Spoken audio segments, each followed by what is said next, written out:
Ever since the national resistance movement came to power in 1986, the government has been borrowing from the World Bank to fund projects in the education, health, and infrastructure sectors. The World Bank has also financed refugee response projects, COVID-19 and Ebola response, skills development, nutrition and food security, and municipal development projects. According to information on its website, as of December 31st, 2022, the bank's portfolio of International Development Association financed credits and grants stood at $5.4 billion in commitments comprising 22 national and 4 regional projects. In May, World Bank Group had voiced concern about Uganda's enactment of the Anti Homosexuality Act, saying that if implemented, would endanger people by placing an added barrier to vital medical care, disease screening, and precautions. On Twitter, the bank wrote, and I quote, "No new public financing to Uganda will be presented to our Board of Executive Directors until the efficacy of the additional measures has been tested."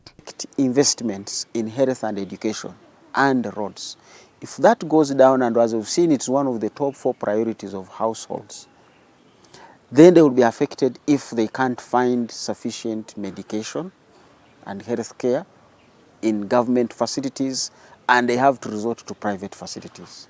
Some who do not have that money may face the ultimate consequence.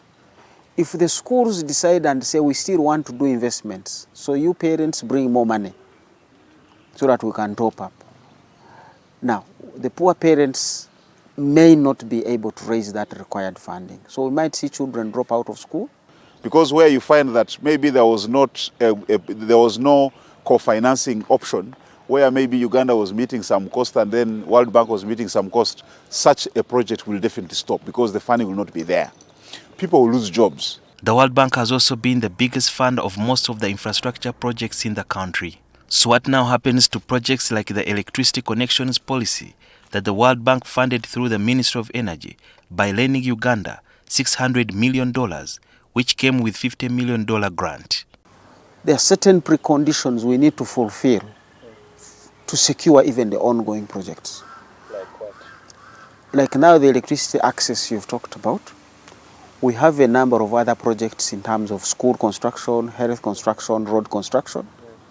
They may come and say, by the way, even these projects, we have found that when completed or even as they are ongoing, they are not as inclusive. There seems to be aspects of exclusion.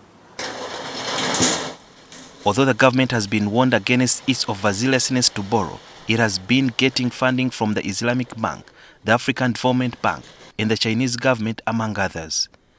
The Economists highlighted the options that Uganda has. It's high time we thought about using the resources that we have as a country, reducing on corruption and misuse, so that then we can use the little we have to do as much as we can to deliver services to Ugandans. African Development Bank is already a partner and has already committed to their areas of interest because they program. They will say for the next 3 years, these are areas of interest. So you can't just bombard them and say the World Bank has walked away, can we? NTV also sought the opinion of legislators on this matter. There is need for us to engage the World Bank to make them understand both the text and the context of that piece of legislation. Number 2, it's also important to engage the World Bank to ask them why Uganda, because that piece of legislation is not only in Uganda. So I want to call upon the World Bank. This law was passed for Ugandans. And all we are saying is that there cannot be promotion. If really people are homosexuals, let them be there. But you cannot come and try to promote homosexuality in this country. That's what our law is all about. But I think it is also a terrible precedent that a country comes out to protect its children and you retaliate like that. For me, I think ideally now, it's like the World Bank or development partners are clear to say that they own Uganda. World Bank should not think that they are the only source of funds to African continent. As a country, we can go and borrow from other parts of the country. But what is the solution to the crisis? Let's use diplomacy, let's use the discussions, let's talk. I don't think this is a deal breaker. The issues they are raising are issues we can handle. President Yoweri Museveni in the past said that he was not daunted by the fact that some of the countries from the Western world wanted to cut aid to Uganda after he assented to the Anti Homosexuality Act in May. Now World Bank is halting funding to Uganda, and what that means, according to economists, that the country has to be frugal in terms of spending, and if push comes to shove, it means that the country has to go back to the drawing board and maybe reconsider the decision they have made in the past, or else brace themselves for the harder times. Sudhir Byaruhanga, NTV.